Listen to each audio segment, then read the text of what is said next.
First of all, Simonster, Simon, I have to say thank you very much for doing this. I'm very excited about speaking to you. I think this is going to be an amazing session. And I can tell you right now, you're a popular dude because so far the number of people that have tuned in already is amazing. So before we get started, please just take 30 seconds in case any of my viewers do not know who you are. Please tell them just a little bit about yourself and, you know, who is the Simonster? Yep. So I'm Simon. I'm 30 and from Melbourne, Australia. And I think the main thing that I'm known for is calisthenics, breakdancing, and tricking, my kind of movement art. Okay. Yeah. So I've been doing. So just to give you a little bit of a background of how that came to be. So I started with gymnastics when I was about 10 or 11 years old for a year, never at a very high level. Then a friend of mine who I went to school with, who did gymnastics at the same facility, asked if I wanted to take a breakdancing class with him. So I went along to that, really enjoyed breakdancing, made the crossover to breakdancing, but still really found value in all the gymnastic strength training that's done and found that that was applicable to achieving breakdancing skills. So I kept at that. As I got older, that's kind of been more and more my focus as my joints start to hurt and I don't do as much breakdancing.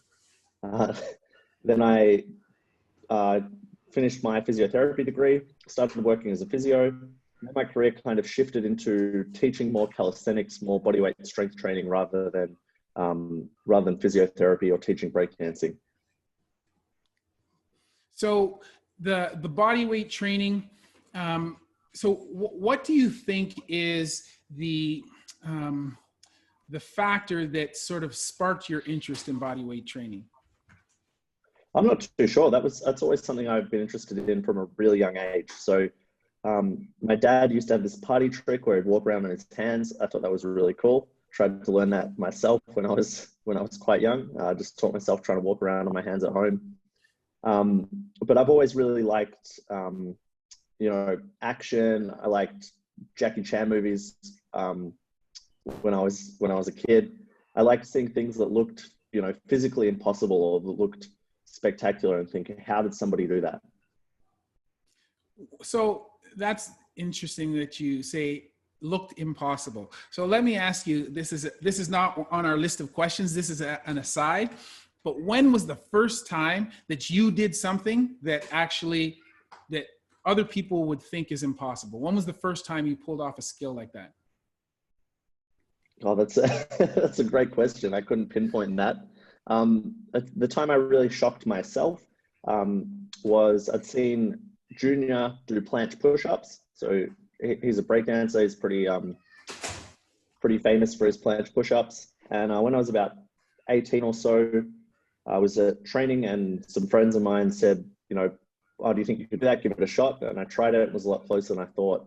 That's the first time I really shocked myself with regards to doing something that I previously thought was impossible or unachievable. Okay. All right. At least to a normal person. Well, exactly. To a normal person. Most of the things that you do are pretty incredible, I have to say. So Thanks. Here's a question for you. So I would say, when I think about movement, I would say that you are a movement generalist, okay? Because you have influences from gymnastics, martial arts, breakdancing, acrobatics. So why do you have this approach to movement training? And do you think that there's any particular benefit from it? Or do you think it's just kind of something that's happened just kind of naturally on its own? Yeah, I think it's something that's naturally come on its own. It wasn't something that was planned. I didn't plan to have didn't plan to be a generalist and wanted to do all of these different disciplines. It's just what I enjoyed doing in my physical practice. So I started off with gymnastics, as I said. I didn't really like how strict gymnastics was. You have to follow it with quite a strict syllabus.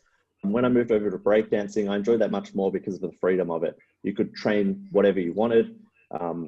You didn't have to follow a specific pathway. You could just choose the skills that you wanted to learn and focus on those. And that's how my physical practice has always been. And that's what I recommend to others as well. Finding a style of exercise that you enjoy that's going to keep you consistent. And that's probably the best way to go far with some. Okay. So here's a question about calisthenics in general. So how effective do you think that calisthenic training is for the average person when compared to conventional fitness training? And here I'm talking about any of the usual stuff that people go to the gym for. You know, they're going to ride the exercise bike and they're going to run on the treadmill like a robot and all of that kind of stuff. So how do you think that calisthenics compares to that? I think if there's a purpose for it, calisthenics can be really good. So I think calisthenics is great when compared to conventional weight training for the reason of enhanced neuromuscular control. So when you look at skills like handstand pushups, they have a very high technical component, a very high coordination demand to be able to balance while you're doing these high level strength skills. I think that's something you won't get the same sort of adaptations from just doing general traditional weight training. That being said, I don't think calisthenics is something that everybody has to do. So obviously I'm an advocate of calisthenics. I absolutely love it. It's my, it's my physical practice of choice.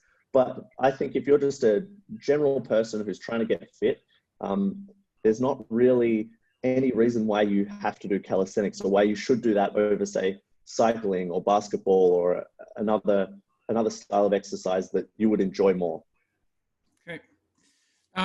And just as an aside to that, when you think about the safety of calisthenics versus the safety of, say, conventional weight training, you know, training with a barbell, whatever, do you think they are comparable? Is calisthenics more or less safe? You know, if somebody's considering starting to train, right, and they're considering doing one versus the other, what is the relative safety of calisthenic training? I think if you're quite sensible and you have good guidance, they're both very safe. You know, if you start slow and gradually progress with your training, you don't get under a double body weight barbell squat and try and squat that your first time in the gym. I think that's something that that calisthenics protects you against, because to do things that are quite dangerous, you generally have to be quite skilled. So you know, if you can't balance a handstand, you've got no chance to do a handstand push-up. So you're probably not going to try skills like that. Whereas it's a little bit easier to get under a weight that's too heavy for you and, you know, try and squat it or try and bench it. So I think with that regards, calisthenics might be a little bit safer. People often look at what I do and say, wow, this must be so dangerous. You must get all these injuries. Aren't you worried about falling? And I think to get to the level where you're generating enough force, enough speed, enough power to do something that's dangerous, you've probably developed the neuromuscular control to fall safely from that skill. Mm-hmm. Now, here's a question that here's a point that someone made, and I just want you to speak to this for a second. Yep. So someone said here that calisthenics has a huge toll on your joints. And I understand why people think that. And I know that for some skills, for example, the iron cross, there are people who are definitely strong enough to do that, right? But their joints are not adequately prepared. Yep. So just speak to us a little bit about this idea of joint preparation as it pertains to calisthenic training. Yeah, so I don't think calisthenics is inherently bad for your joints. All the underlying principles that calisthenics work by, all the exercise science principles that make calisthenics work, they apply to weights as well. The only difference between calisthenics and weights is that you're using your body weight as resistance. I think sometimes that calisthenic skills can be quite stressful on the joints are positions where you're contracting in lengthened positions. So things like the back lever where your shoulder flexors are stretched and they're contracting. That can be a little bit stressful or unfamiliar for some of the tissues there that you might not get with your conventional weight training. Other than that, I think calisthenics is quite safe on the joints. So I don't think you have it's not a high impact sport. It's not something that you're likely to, get osteoarthritis with or get a flare up of that with. I think the problem is just the connective tissue, predominantly the tendons, ligaments around the joints, which might not be prepared for certain postures. One of the That being things. said, No, go ahead. sorry. Go ahead. That being said, the body is really good at adapting. You know, that's how you get bigger. That's how you get stronger with weights. The same thing applies with these positions. I think if you take a gradual progressive approach, things like the back lever and the iron cross can actually be really safe. Mm-hmm.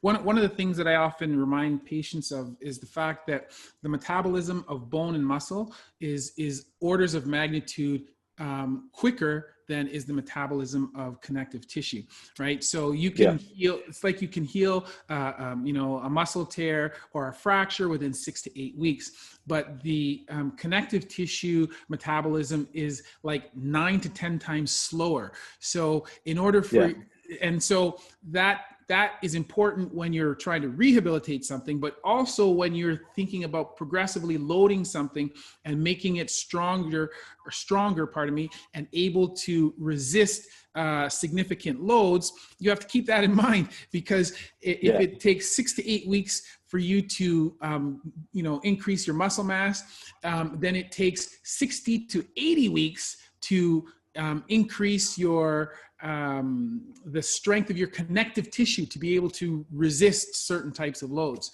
So I always like to remind people of that. You know, it's like, yeah, you can be strong enough, you can feel like you can do it, but your connective tissue is not necessarily in, you know, in line with what your muscles are capable of or what your brain is thinking that you should be able to do, right? Yeah. And the point you made about, you know, with fracture or a muscle tear, whether you're training for performance or you're doing rehab, it's just a matter of where you are on the continuum of performance. You know, rehab's very low level, whereas it's all the same principles. You're just training with a different ability. Simon, man, you are speaking my language. I love what you said there, because I constantly tell people this. To say, it doesn't matter whether we're rehabbing somebody or whether we're training an elite athlete at the highest level. They're all doing the same thing they're just at different spots on the continuum. And I either need to regress down to get the person who's just starting rehab, or I need to progress up for the guy who's super high elite. But they should all be doing the same thing. And when I talk to my physios at our own facility, I say, we need to treat every single person as if they are an Olympic athlete, except that their sport may just be getting up and walking after they've had surgery, as opposed to the guy who's, you know, running a 9.8 second 100 meters, or, you know, dunking a basketball, whatever. You know, we need to treat them as if they're all athletes. Okay, so you've spoken a little bit about this, but here's a question for you in particular. Knowing that you're primarily a calisthenics guy and that you do mostly body weight, do you ever employ conventional weight training, so with a barbell, with kettlebells or whatever? And do you think that these modalities are required at all for strength training or for an adequate strength workout? Yeah, they're definitely not required, but personally I do. So the times when I use weights, or the most common time I use weights, is training legs. So I find a really efficient, really simple way to train legs is just to get under a barbell, do your conventional weight training, squats, lunges, deadlifts, leg press, hamstring curls, calf raises. You walk around all day doing body weight with your legs. So trying to find body weight exercises to challenge your legs can actually be quite difficult. Whereas with your upper body, you don't walk around on your hands all day. A handstand push-up is a very, very challenging thing for pretty much everybody. It's much easier to find exercises and to scale exercises to make them challenging with regards to the upper body when it comes to body weight. Mm-hmm. So the time I predominantly use weights is for legs. That being said, I think weights can be really beneficial for upper body training and for calisthenics to supplement your body weight training. So for example, if you find your shoulders are struggling to progress with regards to the planche or the back lever, and you need a little bit more strength in your shoulders to be able to hold it, doing things like dumbbell anterior raises or close grip bench press can help build a little bit of extra strength, give you a little bit of extra volume, and add variety to your training to strengthen those muscles and to expedite progress and strength gains. Okay. So Here's another question. We're going to take a bit of a tangent now. And I asked you about this a little bit before we started. So you've completed a Bachelor of Physical Therapy degree, and you are doing you are practicing on a part-time basis as a physical therapist. Now, what prompted you to decide to study physical therapy, and how does that relate to your movement practice now? Yeah, so I think my movement practice is what inspired me to study physiotherapy. So growing up, when I was quite young, I got some minor injuries. I got a sore wrist, and my mom took me to see a physiotherapist, and I found that really beneficial. I thought the knowledge that he had was really useful, and I could apply to the things that I love to do. So there's a little bit of a selfish motive there. I think the other thing was that I just didn't have anything. I just couldn't think of anything else that I wanted to do. So I was like, I need to grow up and get a job. I'll do physiotherapy. It seems cool. I didn't really give it a great deal of thought. So now when you so now when you're working as a physical therapist, and I suppose I already know the answer to this question because of what you had just talked about with the continuum, but when you are working as a physiotherapist, do you find that you are breaking down some of your own movement progressions for your patients? Breaking down the own movement progressions that I do? Yeah. So in other words, are you taking stuff that you do, breaking it down, regressing it back, and giving it to people, any of that, as a means of, doing their therapy? Yeah, I am. So if you take things like your bread and butter calisthenics skills, things like dips, pull-ups, any of these exercises can be regressed. You can even go further. Handstand pushups have their foundations in simpler movements as well. And like we spoke about before, it really just depends where you are on the continuum of ability with what you're doing with regards to your rehab or training. And I guess whether you call it rehab or training really depends on where you fall in that spectrum. So, things like really basic things like after shoulder surgery, regaining control of your shoulder blades, regaining scapular control, simple things like neuromuscular exercises, elevation, depression, protraction, retraction, learn a little bit of control there without any resistance. Then you can start adding in some resistance. You can do that holding a weight, or you can do that hanging from a bar or supporting yourself in a dip position. You can do shrugs. You can do scapular pull-ups. You can do scapular rows. You can do scapular push-ups. And then you can try and integrate that into more complicated movements like push-ups, like dips, chin-ups.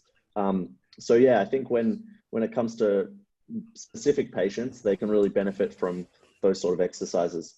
That being said, there's so many ways to achieve the same result. I love calisthenics. I love bodyweight training. So that's the way I would do it personally. Mm-hmm. But you could get the same sort of progress with weights. So it really depends what that client wants to do and what their preference is and what their goals are. Mm-hmm. It's funny, when you talked about the handstands there.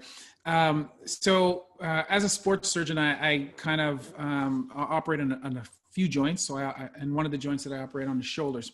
And it's interesting, from having the experience that I've had in our movement facility, I often encourage our physiotherapists who also train in our facility to get patients who have had shoulder surgery and start training them on handstand progressions. And some of my colleagues in the orthopedic community, they look at that and they're like, well, why would you do that? That's crazy. But I think, well, what other exercise are you going to get? Which, in order for you to have a good handstand line, you have to have exquisite control of your scapula. You need to have good scapular stabilization. You need to be able to retract, depress your scapula and be able to protract it at will. And you need to have good shoulder mobility. And so I think, well, why would I not want to do that? Because those are all the things that we want for patients post-operatively. And so, that to me, it seems to make sense. With one exercise or one skill, we can train people on how to develop all of those things that they need after surgery. Yeah. So here's a question. It's not on our list, but I'm going to ask it because there's a bunch of people talking about this in the comments. And so they're talking about yoga. And the original question was, well, how easy is it for somebody who is a yoga practitioner to transition from that to a more active, more active discipline, such as calisthenics. And I know some people who are yoga people, who are power yoga people, might be like, they might get salty because I just said that calisthenics is more active. But anyway, the question is, how easy do you think it would be for someone to transition from yoga to calisthenics? Yeah, I don't think it would be controversial to say calisthenics generally has a higher strength demand than yoga, because that's the whole purpose of that discipline. Trying to push the limits with regards to bodyweight strength exercises. I find that people who've done yoga generally have a really good base flexibility. A lot of them have really good control, especially with things like inversions, but they haven't necessarily done the same sort of strength training that you'll see with calisthenics. So I think they generally have a really good foundation to build off. They're just not as familiar with the kind of strength training and strength training principles that are used in calisthenics. Yeah, I tend to agree.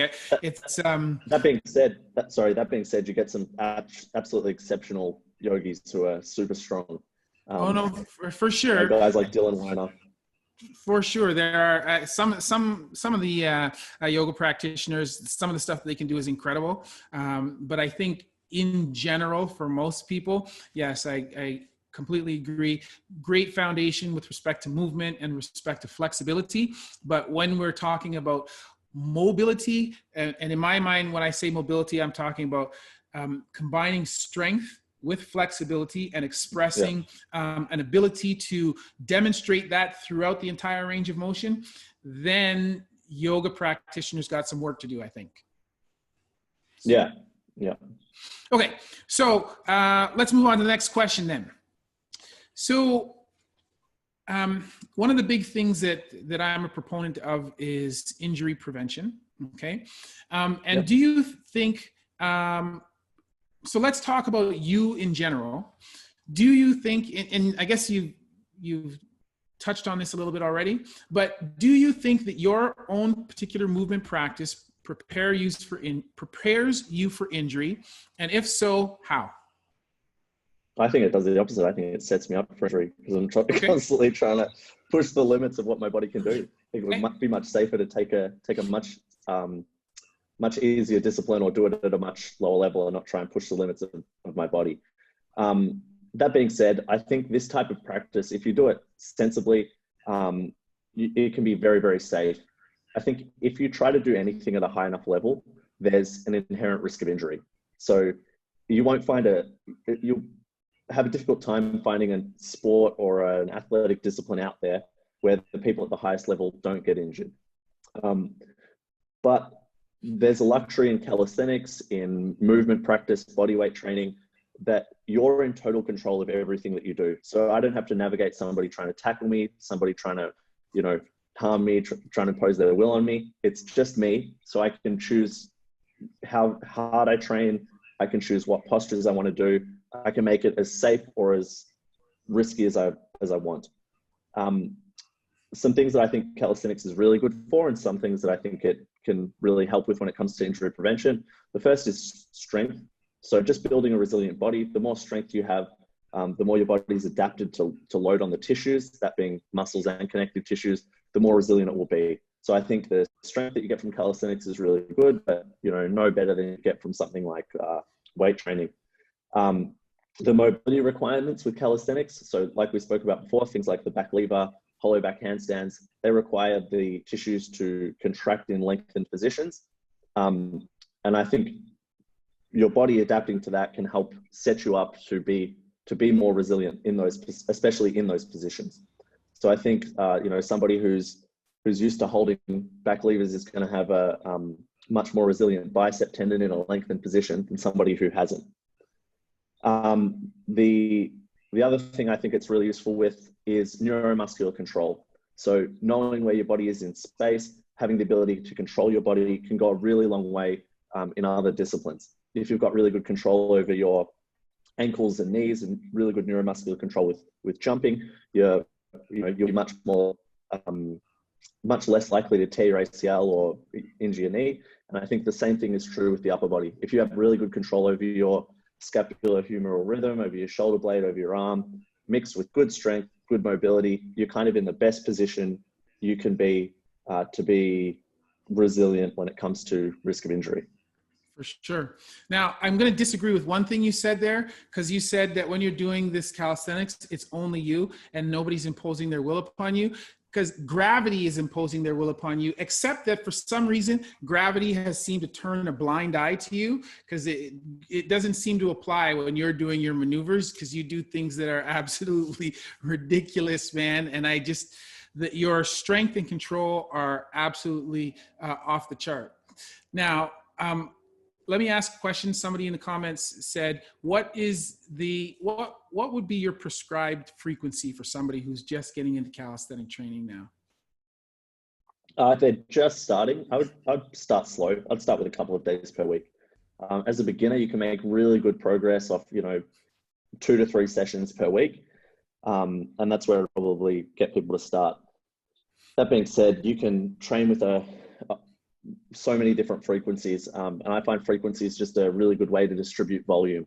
So, whether you want to do 2 big sessions a week, that's fine. Or you want to do a couple of smaller sessions a week, that's fine too. It's what fits for your daily schedule.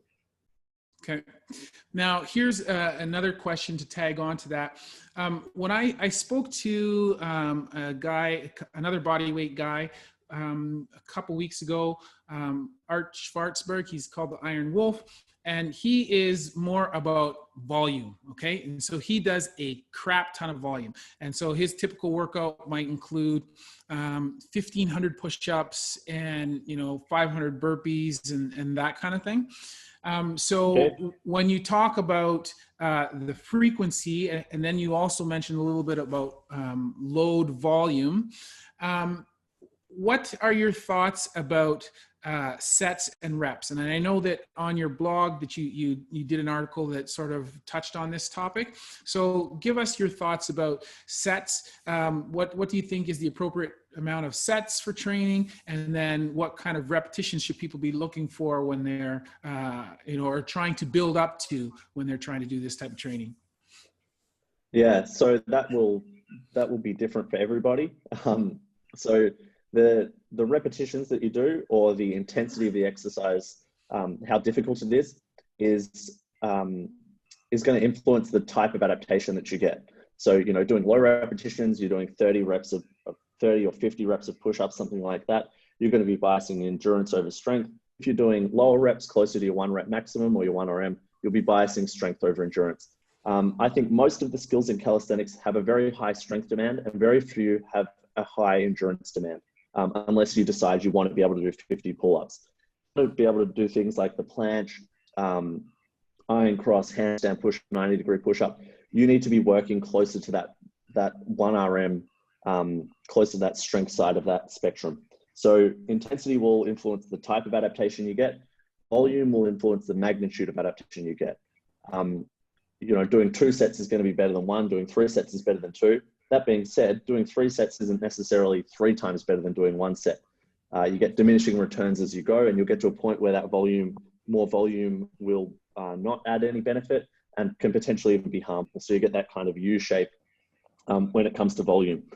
The exact point for everybody will probably be different. So there's no exact, I can't say, yep, you should do 5 sets of 6 reps. That's your perfect prescription for exercise. It will likely change for everybody. There's so much individual variation. It depends largely on what your goals are. The thing I really like to do is do most of my training in a kind of hypertrophy range to build more muscle mass, and then do some specific training, specific high intensity training to help optimize maximal strength and keep those movements crisp.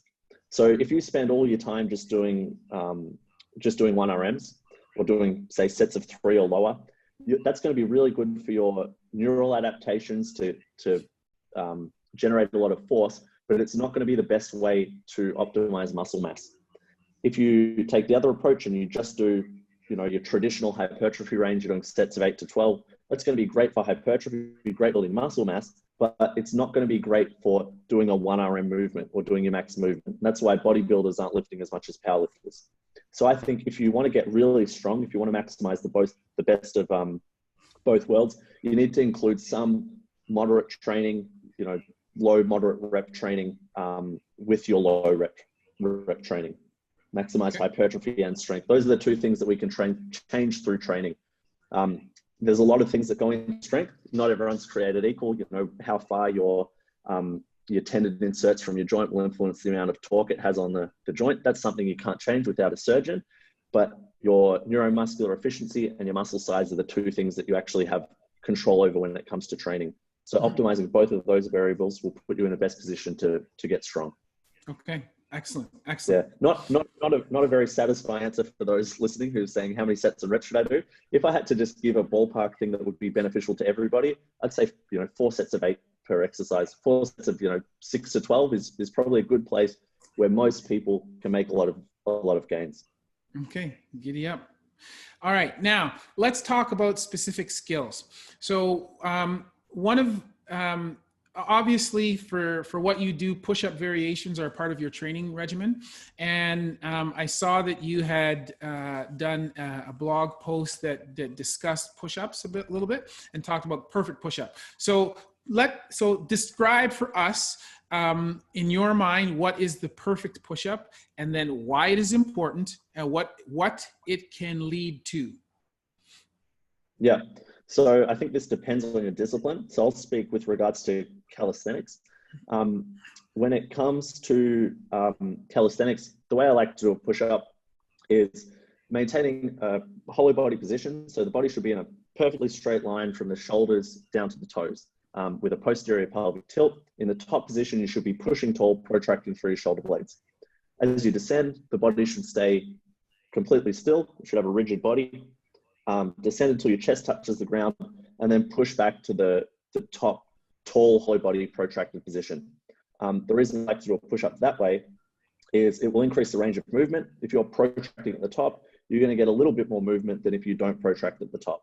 If you bring your chest to the ground at the bottom, your shoulder blades have to move. You'll have to retract as you descend to touch your chest on the ground. You're not going to be able to touch your chest if you stay protracted throughout, which will increase the range of movement and also help with neuromuscular control. You need to be able to move the position of your shoulder blade as you're moving the position of your arm and generate force through that whole range.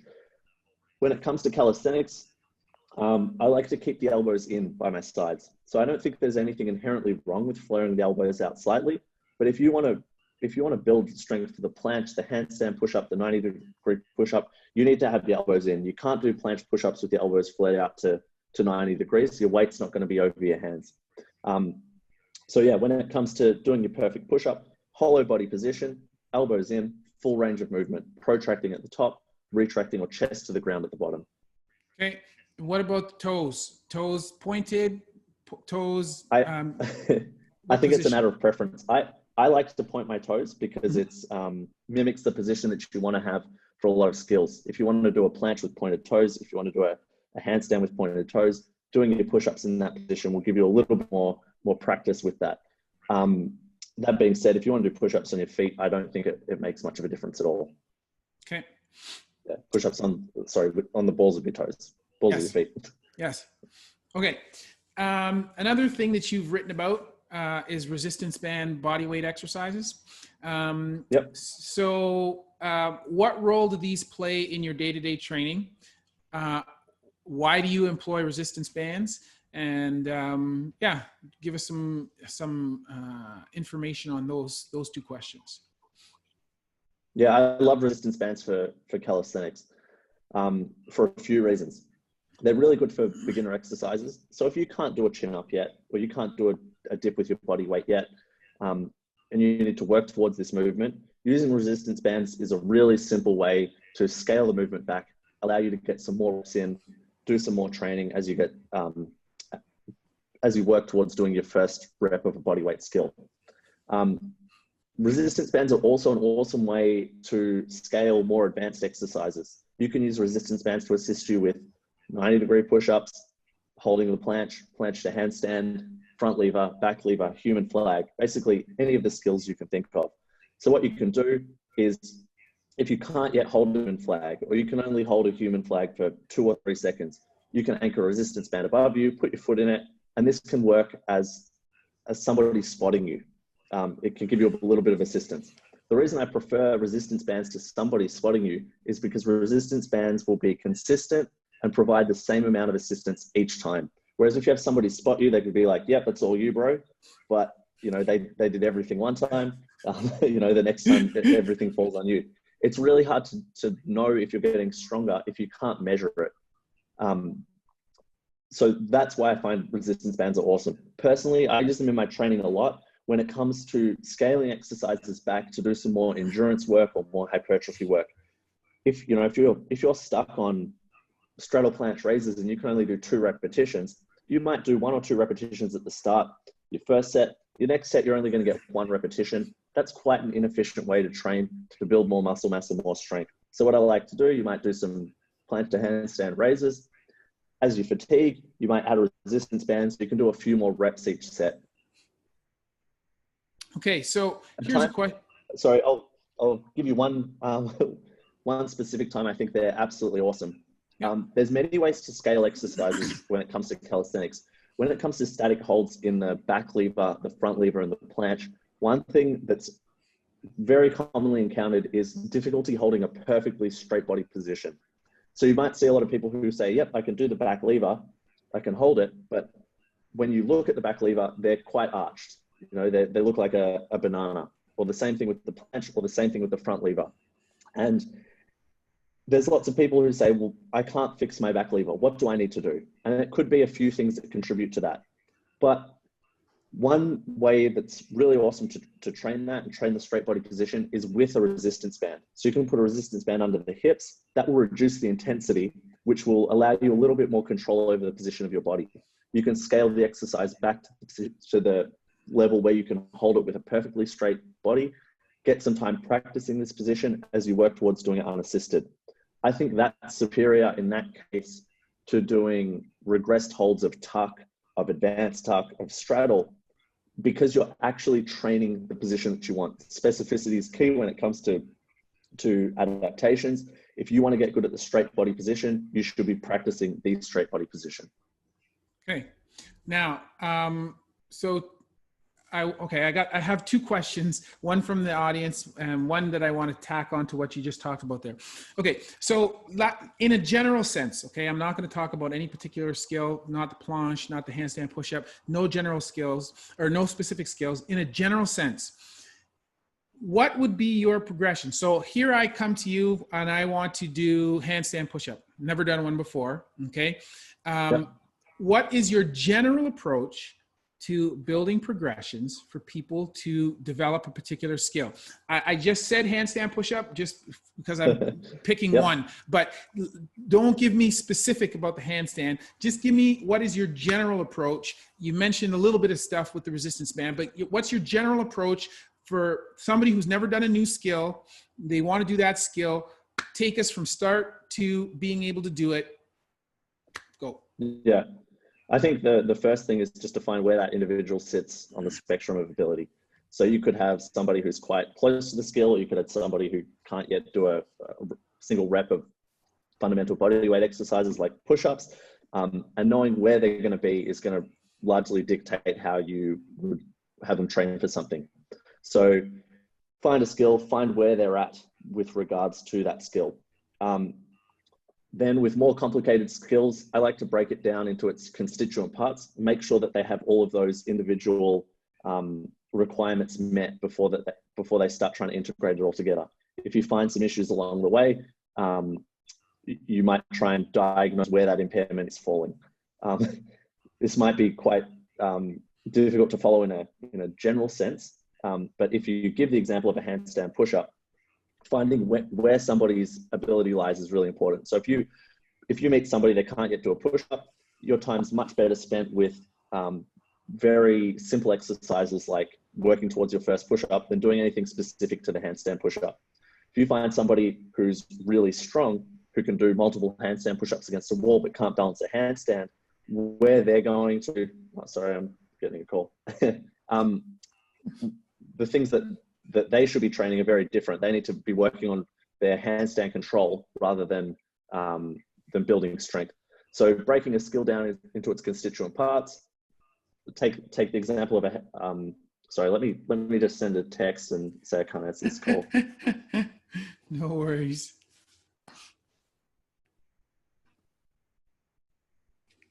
All right, I'm back. Yeah, so break the skill down into its constituent parts, make sure that you have all of those requirements met, and then try and integrate those into doing the final product is basically what I'll do.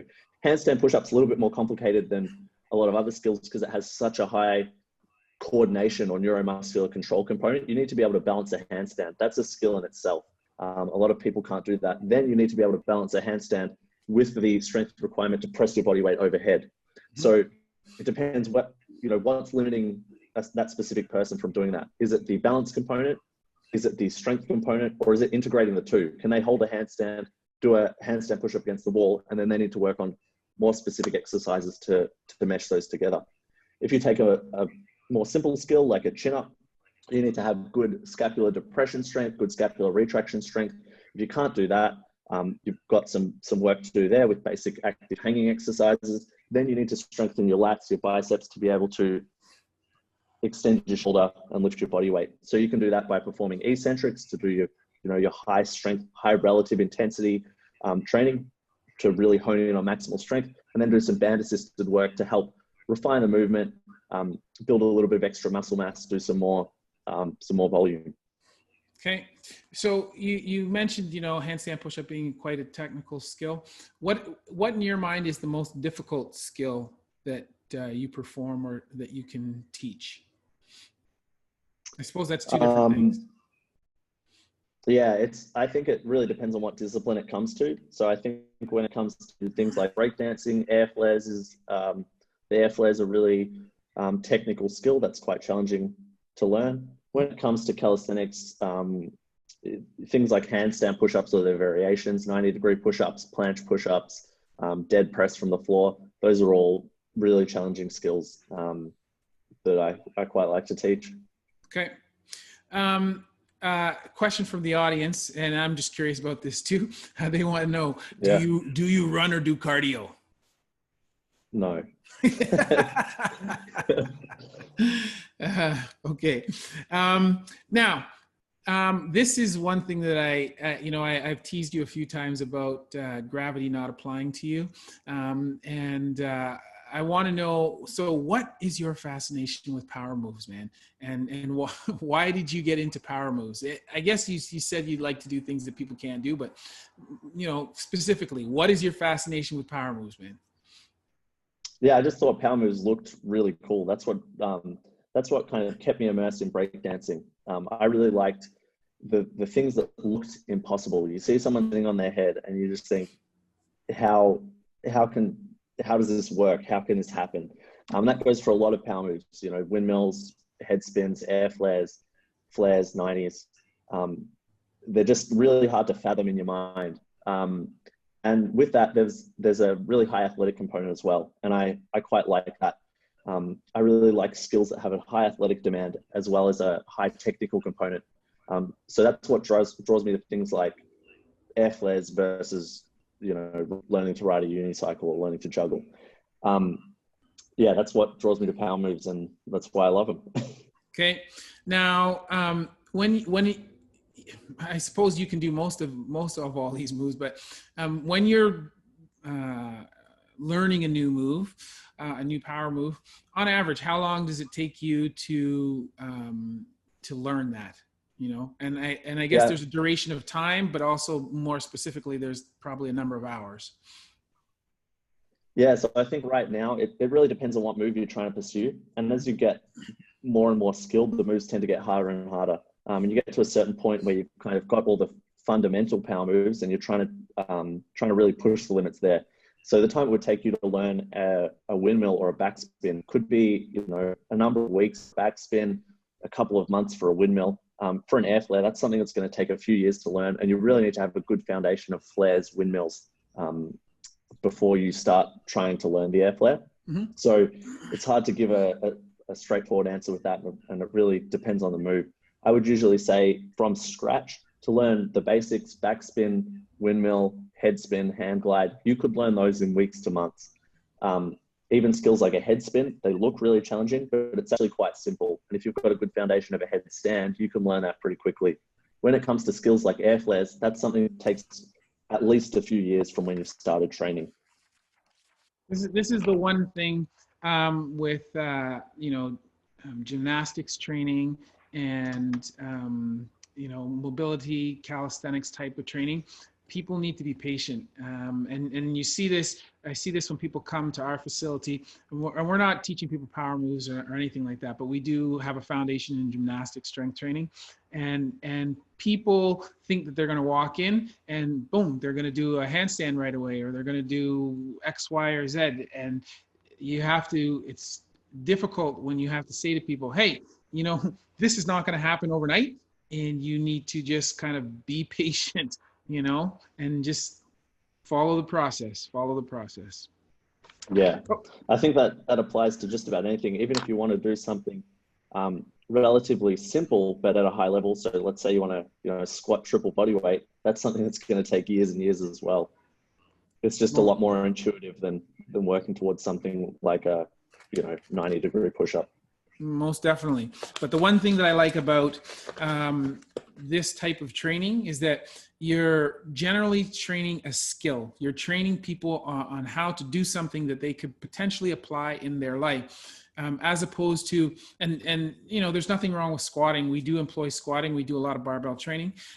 But, something like that, generally speaking, you're not ever going to have a bar on your back in the real world outside of a gym and be lifting up stuff. You might try to lift up something from the ground by, grasping it and trying to lift it up. But I think that sometimes a lot of these skills are much more applicable to sort of your daily life and other things that you're doing, whether it be just living or whether it be other sports. And as you have mentioned a few times, the neuromuscular coordination, I think is like key, right? That regardless of whether you are doing that particular skill, your body's ability to know where it is in space and know what it is doing without you seeing it or touching it is like invaluable. Yeah, definitely. And that's one great thing about gymnastics strength training is you can get stronger, you can build muscle mass while you get something for free. So, rather than just doing squats under a barbell or doing overhead press, you can work on something like a handstand push-up where you are going to be improving your neuromuscular control. You get the same benefits as doing an overhead press, but you also get the skill component of learning how to do a handstand. So it can be really fun for people who don't like to lift weights. They think this is boring. What's the point? I've got the strength that I need for everyday life. It can add that extra challenge. You can learn a skill as you do it. It can make it a little bit more appealing to people who don't like to do traditional weights. Okay, so I'm keeping an eye on the time here because I got to make sure we're in under an hour on Instagram. No problem. So here's my last question before I just freewheel for a second or two. So obviously you've been doing you're a fan of power moves. You've done a lot of things. You do a lot of things that are quite difficult. So you said that in the past you'd had small injuries, but since you've been training and doing this, have you ever had a significant injury, or have you been seriously injured when you've been training in this fashion? And then if you have, tell us a little bit about how you rehabilitated yourself after.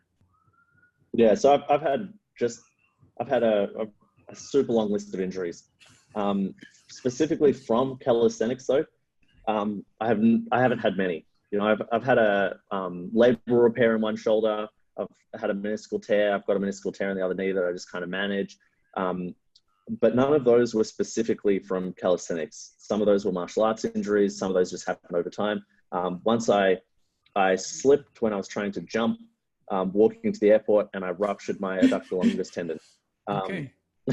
yeah, off the bone. So not a very impressive way to injure it. I could have done it doing a head spin or an air flare, but I injured it nonetheless. So when it comes to calisthenics, I haven't had anything serious. That being said, I've had a lot of little annoying injuries, ganglions in my wrist, small tears and in tendons and muscles, and things that I've managed, but nothing too serious. So right now I've got a partial tear in my rotator cuff that I just kind of manage. The way I rehabilitate that is the same as just about the same way anyone else would do it. Usually rest from aggravating factors and then gradually build the capacity of that structure back to normal within pain-free limits. Okay. So you told us your age, you said you were 30. Yep. And you've been doing this for quite some time already. How long do you plan to continue doing power moves and doing all of this kind of stuff?